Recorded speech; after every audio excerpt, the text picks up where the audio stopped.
चलिए नेक्स्ट, पहले हमने देखा क्रिस्टलाइजेशन, उसके बाद देखा डिस्टिलेशन लिक्विड के लिए, उसके बाद एक सेपरेशन टेक्निक और प्यूरिफिकेशन टेक्निक यहां पर आ रहा है, इसका नाम है क्रोमैटोग्राफी। क्या नाम है इसका? Chromatography. Okay, chroma means colour, chroma means, और क्रोमैटोग्राफी, ग्राफी मीन्स आइडेंटिटी। जैसे आप देखते ना ऑटोग्राफ, ऑटोग्राफ देखते ना आप, मतलब आपका जो साइन आइडेंटिटी है, वैसे ही होता है फोटोग्राफ, ग्राफ है ना इसमें भी, मतलब आपका फेस आइडेंटिटी है ना, तो वैसे ही होता है कलर आइडेंटिटी, मतलब कलर की हेल्प से कंपाउंड को आइडेंटिफाई किया जाता है। So it is the advance technique, ये एक एडवांस टेक्निक है प्यूरिफिकेशन मेथड्स के अंदर, क्योंकि इसमें ओनली प्यूरिफिकेशन एंड सेपरेशन नहीं है, बल्कि क्या है इसमें, प्यूरिफिकेशन भी होता है, सेपरेशन, सेपरेट भी होते हैं, and identification technique. So this is purification, separation and identification techniques. Okay, chromatography। Modern instrument का बेस पूरा यही है जो हम पढ़ते हैं, ये तो क्लासिकल मेथड से अभी जो पढ़ने वाले हम यहाँ पर ओल्डन मेथड से, लेकिन बेस उसका वही है आज भी। आजकल बड़े बड़े इंस्ट्रूमेंट्स आते हैं, gas chromatography, HPLC high performance liquid chromatography, लाखों में आते हैं, बड़े बड़े इंस्ट्रूमेंट रहते हैं। अब डायरेक्ट ये तो कंप्यूटर से कनेक्टेड है, बहुत इजी हो गया आजकल, बस सैंपल को इंजेक्शन में लो और उसके अंदर इंसर्ट करो उस इंस्ट्रूमेंट में, 2-3 कंपाउंड एक साथ भी है तो वो सबको सेपरेट कर देता है, सबको सेपरेट करके सबका डेटा, सबके अंदर क्या स्ट्रक्चर है, कार्बन, हाइड्रोजन, नाइट्रोजन, ऑक्सीजन कितने हैं, फॉर्मूला, उसमें एटम्स का पोजीशन सब बता देता है। इतने एडवांस हो गए ये क्रोमेटोग्राफिक टेक्निक्स, ठीक है। तो उसका ये बेस यानी क्लासिकल टेक्निक हम देखने वाले हैं यहाँ पर कि कैसे हम इसको जो है स्टडी करेंगे। तो क्रोमेटोग्राफी को 2 ग्रुप में डिवाइड किया गया है, एडजॉर्प्शन क्रोमेटोग्राफी, एडजॉर्प्शन क्रोमेटोग्राफी, और दूसरा है partition chromatography. Second one is partition chromatography.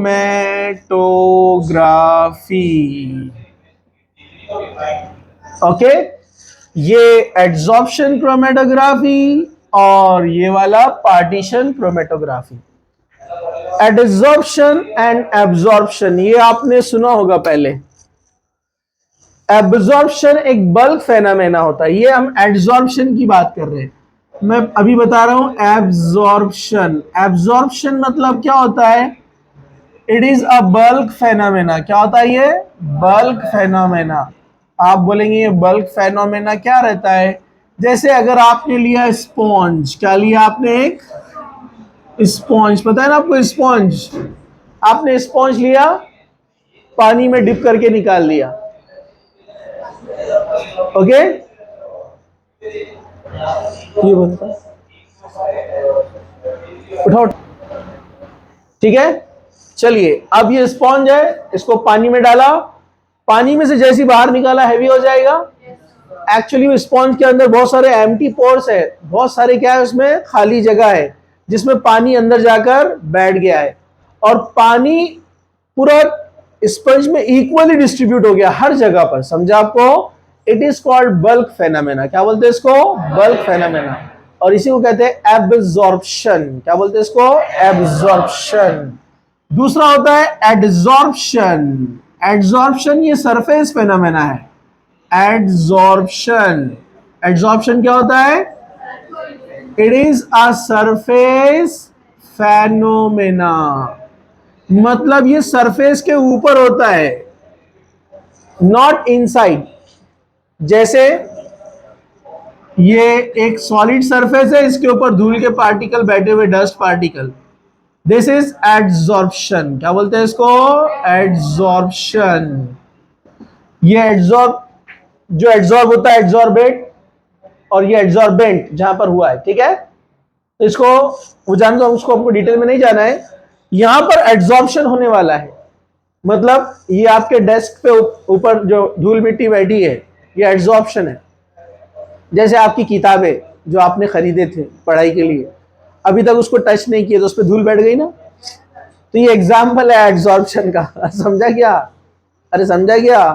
हाँ, कुरान रखा हुआ रहता है घर में, है ना, पढ़ते नहीं उसको, तो धूल जमती जाती है उसके ऊपर, तो ये एड्सॉर्प्शन का एग्जाम्पल। अरे बराबर है कि नहीं है? हाँ, ज्यादातर ऐसे ही होता है, पढ़ते नहीं है हम, ठीक है। तो इस सॉलिड सरफेस के ऊपर जो आकर बैठते हैं उसको एड्सॉर्प्शन बोलते हैं, चाहे वो धूल पार्टिकल हो, मॉइस्चर हो, ग्लास के ऊपर जो मॉइस्चर आकर बैठता है ना, पानी के पार्टिकल, तो ये लिक्विड एड्सॉर्प्शन है। वैसे गैस एड्सॉर्प्शन भी होता है। पानी के ग्लास में देखा आपने, कांच के ग्लास में बबल चिपके हुए रहते ग्लास के वॉल के ऊपर, देखे आपने? तो ये क्या है? गैस एड्सॉर्प्शन है। तो गैस भी एड्सॉर्ब होती है, ओके। तो ये एड्सॉर्प्शन फेनोमेना है। एड्सॉर्प्शन फेनोमेना में हम दो पढ़ेंगे। नंबर वन, इसमें नंबर वन हम पढ़ेंगे टीएलसी। टीएलसी यानी thin layer chromatography. Thin layer chromatography, okay. Thin layer chromatography, okay. ये ऐसा कुछ हुआ तो बोल देना, ये नहीं सोचना रिकॉर्डिंग वो चल रही है। ऐसा कुछ प्रॉब्लम हो तो इमीडिएट बताने का, ठीक है। चलो वहीं खड़े रहो, ठीक है। सब लोग बाकी ध्यान से देखो इधर, यहां पर डोर लगा लो, अंदर आ जाओ, लाइन से लाइन से लाइन से अंदर आ जाओ, डोर लगा लो, नीचे से आवाज नहीं आएंगी, बराबर है ना? हाँ चलो, सब लोग जाग रहे हैं, ओके। चलो, टीएलसी थिन लेयर क्रोमेटोग्राफी। क्या होती है thin layer chromatography? Thin layer chromatography, आप लेंगे एक ग्लास स्लाइड। क्या लेंगे? स्लाइड देखा आप लोगों ने? वो उसके ऊपर आप सैंपल डाल के उसको देखते हैं कहां पर? माइक्रोस्कोप में, पता है ना आपको? बस वही स्लाइड लेना है, उसके ऊपर पेस्टिंग करने का है, पेस्ट चढ़ा देने का। कौन सा पेस्ट चढ़ाने का? इसके ऊपर सिलिका, इसको बोलते हैं सिलिका जेल। क्या बोलते हैं इसको? Silica gel. सिलिका होता है SiO2। ऑप्शन में है एल्यूमिना जेल। एल्यूमिना क्या होता है?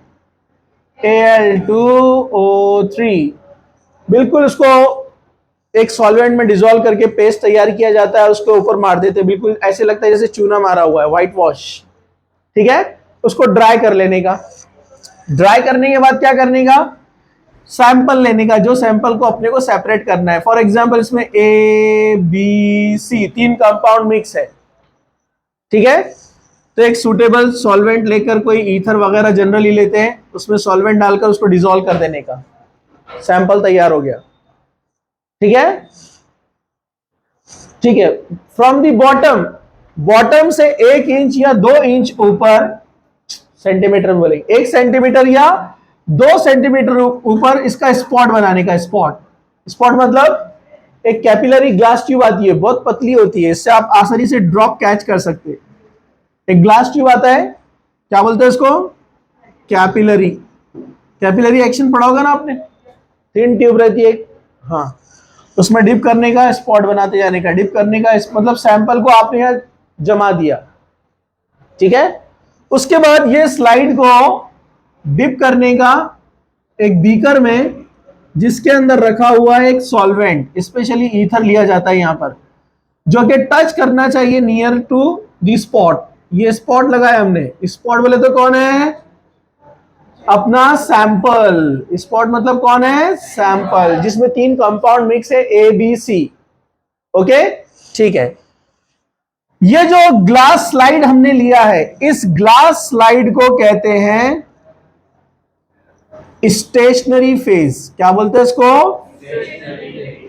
स्टेशनरी फेज मतलब जो एक जगह पर होता है। इसको हम ना भी लिखे ऐसे डायरेक्ट यही बता दें कि ये जो सिलिका जेल है ये अपना स्टेशनरी फेज है। क्या ये? Stationary phase.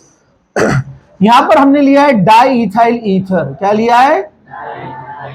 Di ethyl ether solvent लिया है। इसका नेचर होता है वोलेटाइल। ईथर रूम टेम्परेचर पर इवोपरेट होता है, तो ये एक जगह से दूसरी जगह मूव होने वाला है, ऊपर की तरफ उड़ने वाला है, इसलिए इसको बोलते हैं मोबाइल फेज। क्या बोलते हैं इसको? Mobile phase. तो दो चीजें होती है यहां पर क्रोमेटोग्राफी में। और ये जो बीकर आपने लिया है इसको आप फिल्टर पेपर या किसी चीज से ढक देंगे, ठीक है? ओके। ये जो मोबाइल फेज है ये मूव होता है और अपने साथ में सैंपल के पार्टिकल्स को लेके जाता है ऊपर की तरफ। ऊपर वो पार्टिकल्स जो आपने जमा के रखे हैं वहां पर बहुत सारे आपने जो लगा दिया स्पॉट, तो ये ईथर मॉलिक्यूल इवोपरेट होते हैं और जो एड्सॉर्ब हुए पार्टिकल है उनको लेकर ऊपर चलते हैं। थोड़ी देर के बाद जबरदस्त एकदम फाइन आपको ऐसे कलर्स नजर आते हैं।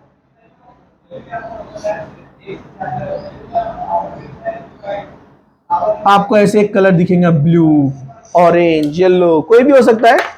अपन समझने के लिए बस इसको लिख रहे हैं, ठीक है? फिर थोड़ी देर के बाद एक नया शेड दिखेगा आपको, अलग कलर।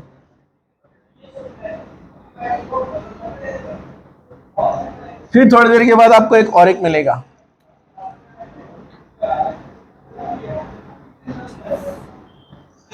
फिर ऊपर आपको लास्ट में एकदम हल्का सा एक जो है स्पॉट नजर आएगा इस तरह से। तो ये लास्ट एकदम ब्लर हल्का सा जो स्पॉट तैयार होता है, ये कलर तैयार होता है यहां पर, ये सॉल्वेंट है जो उसकी लास्ट लिमिट है इवोपरेट होने की, वहां पर वोलेटाइल होने की, वहां पर जाकर वो रुक गया, ठीक है? ओके। अब आप बोलेंगे अलग अलग कैसे हुए? ये अलग अलग हो गए। ये है ए जो मिक्स था पहले पूरा एबीसी, ये है बी और ये है कंपाउंड सी, तीनों अलग अलग हो गए। So this is an adsorption phenomena. कौन सा फेनोमेना ये? Adsorption phenomena. क्या होता है इसका जो प्रिंसिपल है, वो प्रिंसिपल क्या है एड्सॉर्प्शन का? एड्सॉर्प्शन का यह प्रिंसिपल है smaller particles get adsorb first. जो स्मॉल पार्टिकल है वो एड्सॉर्ब पहले होते हैं जल्दी से, ग्रेविटेशन से। बराबर है कि नहीं? Gravitation sorry van der Waals interaction, sorry van der Waals interaction. Simple सी बात है। आप देखेंगे मैंने लिया धूल मिट्टी, उसमें रेत भी मिक्स किया और आपके शर्ट पे मार दिया, क्या होगा? आपके शर्ट पे कौन से पार्टिकल चिपकेंगे? जो डस्ट पार्टिकल है, हल्की मिट्टी वाले है ना, और रेत गिर जाएंगी ना, तो हेवी पार्टिकल जल्दी एब्जॉर्ब नहीं होते, हैवी है ना, वो इजीली मूव हो जाते हैं नीचे या ऊपर, जहां भी जाएंगे। डिपेंड करेगा कौन उसको पुश करके किधर लेके जा रहा है, समझा आपको? तो अपना ईथर पुश करके ऊपर लेके जा रहा है ना, तो हेवी पार्टिकल्स को अपने साथ ऊपर लेके चला जाता है। और जो स्मॉल पार्टिकल है उनमें और उस सिलिका जेल की सरफेस में अट्रैक्शन स्ट्रांग हो जाता है और वो वहीं रुक जाते हैं, समझा आपको? तो स्मॉलर पार्टिकल वहां पर एब्जॉर्ब हो जाएंगे, उसके आजू बाजू से अपना ईथर मूव हो जाएगा। लेकिन जो बिग पार्टिकल ऊपर जाके रुकेगा तो उसको वो और आगे जाएगा। क्यों? जो बिग पार्टिकल है उसका सरफेस एरिया भी ज्यादा है ना, अरे बोलो ना, तो ईथर मॉलिक्यूल अपने साथ लेके जाएंगे ना उसको ऊपर। अरे समझा क्या? अरे सिंपल सी बात है ना, जो स्मॉल पार्टिकल है वो पहले एब्जॉर्ब होता है, स्मॉल पार्टिकल पहले एब्जॉर्ब होगा, बिग पार्टिकल ऊपर चला जाएगा। अरे समझा क्या नहीं? क्योंकि स्मॉल पार्टिकल वहां पर उस सिलिका जेल या एल्यूमिना से अट्रैक्ट करेगा ना, वंडरवॉल इंटरेक्शन बोलते हैं उसको। क्या बोलते हैं? Van der Waals interaction. उससे वो वहां पर रुक गया है। बिग पार्टिकल्स वोलेटाइल लिक्विड अपने साथ उसको अट्रैक्ट करके लेके जा रहा है, क्योंकि उसके साथ इंटरेक्शन ज्यादा है ना, ईथर का इंटरेक्शन ज्यादा है ना, बिग पार्टिकल का एरिया ज्यादा है ना, एरिया ज्यादा है मतलब सरफेस ज्यादा है, तो ज्यादा बाइंड होगा ना ईथर के साथ में, तो वो उसको साथ लेकर मूव होगा ऊपर की तरफ। तो जो पहले स्मॉल पार्टिकल होता है वो पहले एड्सॉर्ब होता है, फिर उसके बाद उससे बड़ा, उसके बाद उससे बड़ा, इस तरह तीनों अलग हो जाते हैं। और तीनों कंपाउंड अलग अलग कलर अगर रखते हैं तो वो अलग अलग कलर शो करेंगे, जिससे सेपरेशन हो गया। फिर आप देखेंगे ये कलर वाले कंपाउंड कौन कौन से होते हैं, उसको चेक करेंगे। आप क्रिस्टलाइजेशन से भी इसको सेपरेट कर सकते हैं, और अदर भी मॉडर्न टेक्निक बहुत सारे, मेल्टिंग पॉइंट चेक करेंगे, स्टैंडर्ड से मैच होता है, आप पहचान लेंगे कंपाउंड कौन सा है। ठीक है, ये तो रफ मैंने आपको बताया, लेकिन एक्चुअल कैसे होता है। स्पॉट जहां से लगाया इनिशियल, और जो फाइनल स्पॉट है, जो लास्ट उसका एड्सॉर्प्शन पॉइंट था, वहां से लेकर इनिशियल पॉइंट स्पॉट तक डिस्टेंस निकाला जाता है, इसको कहते हैं dx। क्या बोलते हैं इसको? dx नहीं, ds। क्या बोलते हैं इसको? ds का मतलब है distance travel bye, distance travel bye solvent, distance travel bye, ज्यादा दूर चले गए अपन, distance travel bye,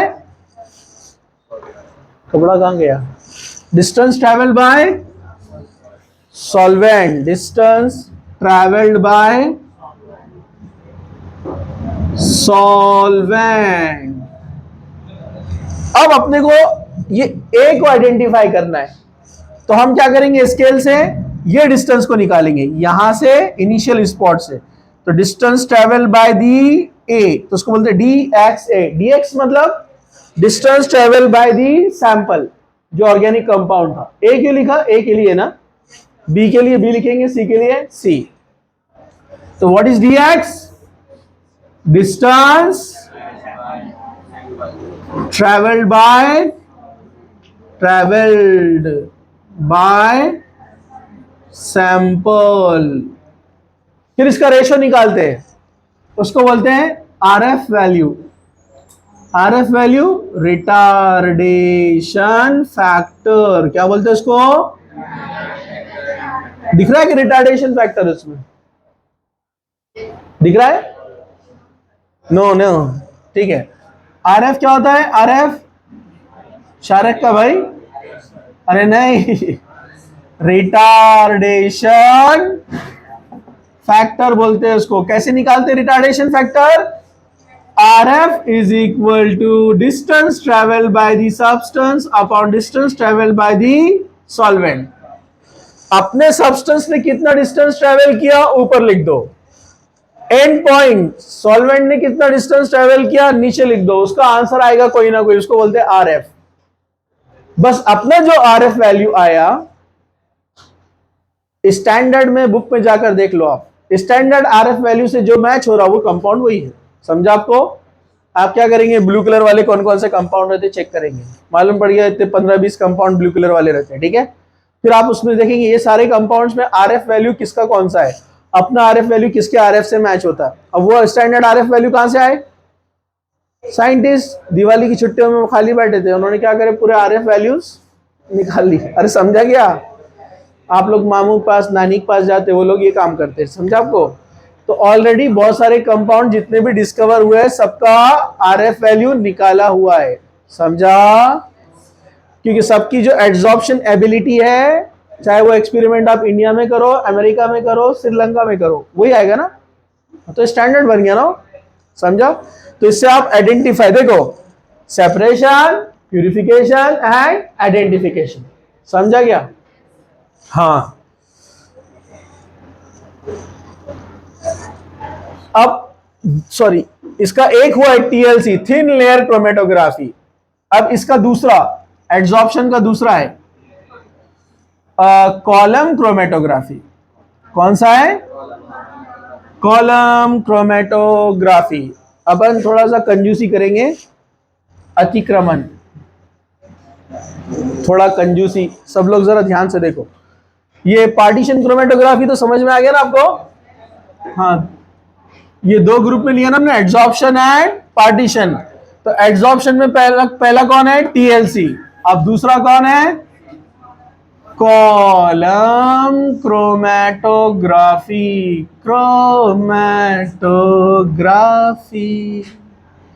column chromatography. ये एक बॉटनिस्ट है, बॉटनी का साइंटिस्ट है, उसने इसकी डिस्कवरी किया है। पिंकी इधर, ठीक है, अरे समझा क्या? एक बॉटनी का साइंटिस्ट है, उसने इसकी डिस्कवरी किया, लेकिन यूज में आता है केमिस्ट्री में सबसे ज्यादा। उसने क्या किया था, कुछ प्लांट के एक्सट्रैक्ट निकाला था फ्लावर के, और उसके पिगमेंट्स को सेपरेट करने के लिए इस क्रोमेटोग्राफी को उसने यूज किया था। यहां पर स्टेशनरी फेज कौन था? सिलिका जेल, ग्लास स्लाइड के ऊपर। यहां पर भी उसने सिलिका जेल लिया, बट सॉलिड फॉर्म में, एक ग्लास ट्यूब के अंदर लिया उसने। तो कॉलम क्रोमेटोग्राफी में एक ग्लास ट्यूब होती है। क्या होती है?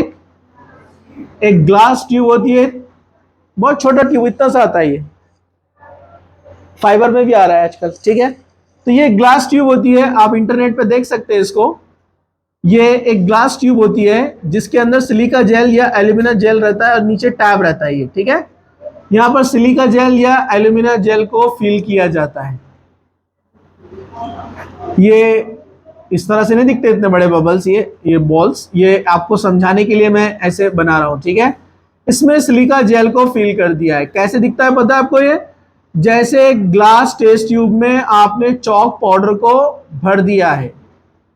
अगर आपने चॉक का पाउडर बनाकर किसी ग्लास ट्यूब में भर दिया तो कैसे दिखेगा? वैसे ही दिखता है ये सिलिका जेल या एल्यूमिना जेल। ओके, मतलब ये एक्सपेरिमेंट्स हमने किए हुए हैं, ठीक है, एमएससी के अंदर, ये वाला, ये वाला, ठीक है। फिर इसमें सैंपल लिया जाता है। जैसे ये सैंपल तैयार किया ना अपन ने, एक सूटेबल लिक्विड सॉल्वेंट लेकर उसको डिसॉल्व किया जाता है। सैंपल लेंगे हम, सैंपल में ए बी सी है, सॉल्वेंट डाला है इसमें, डिसॉल्व किया उसको। ओके, इसमें स्पॉट नहीं बनाना है। यहां पर ये जो सिलिका जेल है, सिलिका या alumina, alumina gel, silica gel या एल्यूमिना जेल, सिलिका जेल या एल्यूमिना जेल, ये अपना क्या काम करने वाले हैं यहां पर? Stationary phase. कौन है ये? Stationary phase. और ये जो हमने डिसॉल्व किया है, स्पेशली ईथर में डिसॉल्व किया जाता है इसको, ईथर में। एबीसी कंपाउंड का सैंपल था, उसमें आपने ईथर डाला, उसको अच्छे से डिसॉल्व कर लिया। ये है मोबाइल फेज। ये कौन है? Mobile phase. ये मूव होने वाला है और ये एक जगह रहने वाला है। ये पूरा जो है सैंपल आप इसमें ट्रांसफर कर देंगे। अब स्लोली स्लोली ईथर नीचे लेके जा रहा है एबीसी को अपने साथ में। अगेन जो सिलिका मटेरियल है या एल्यूमिना है, उसके सरफेस पर एबीसी के पार्टिकल का एड्सॉर्प्शन स्टार्ट हो गया। थोड़ी देर के बाद आपको कलर नजर आना शुरू हो जाएंगे। आपको पहले शायद ऐसे दिखेगा कोई ब्लू कलर,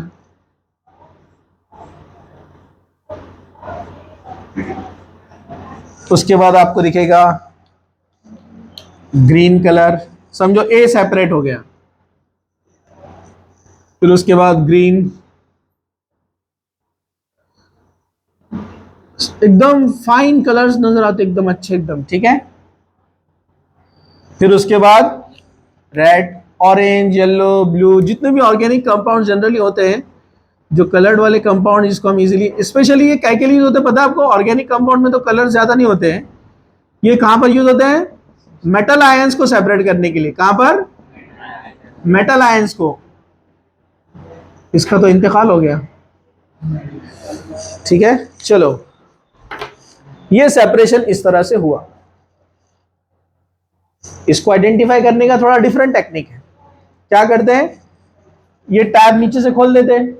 जब टैब नीचे से खोलते हैं तो ये सिलिका जेल के साथ रेड वाला जो कंपाउंड रहेगा नीचे की तरफ शिफ्ट होगा। आप उसको रिसीवर में कलेक्ट करेंगे, फिर हटा देंगे, टैब बंद, फिर टैब ओपन, दूसरा रिसीवर लगाएंगे, ग्रीन के आने का इंतजार, फिर सेपरेट।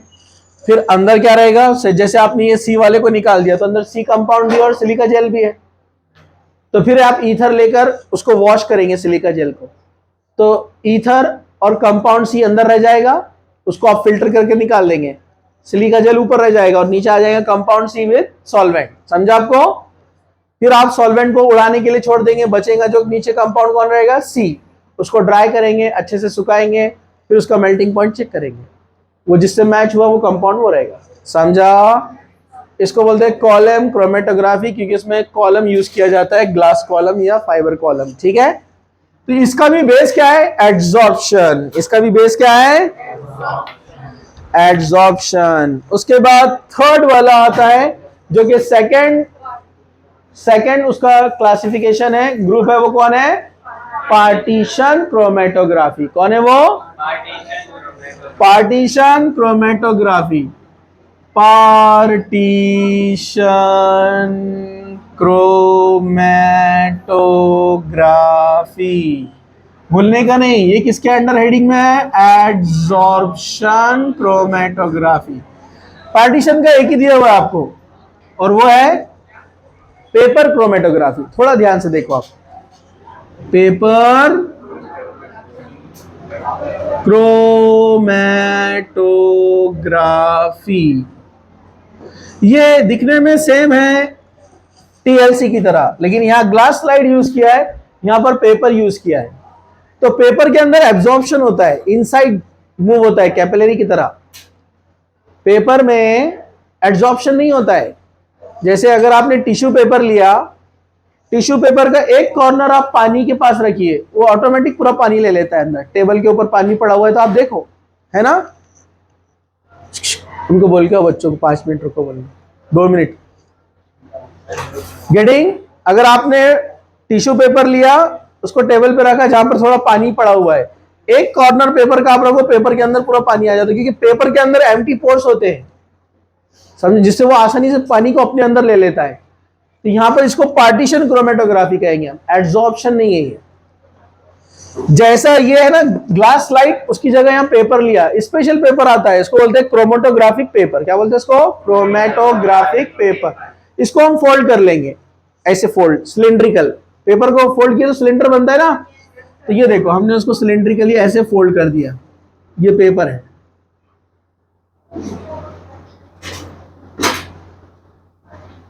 समझा?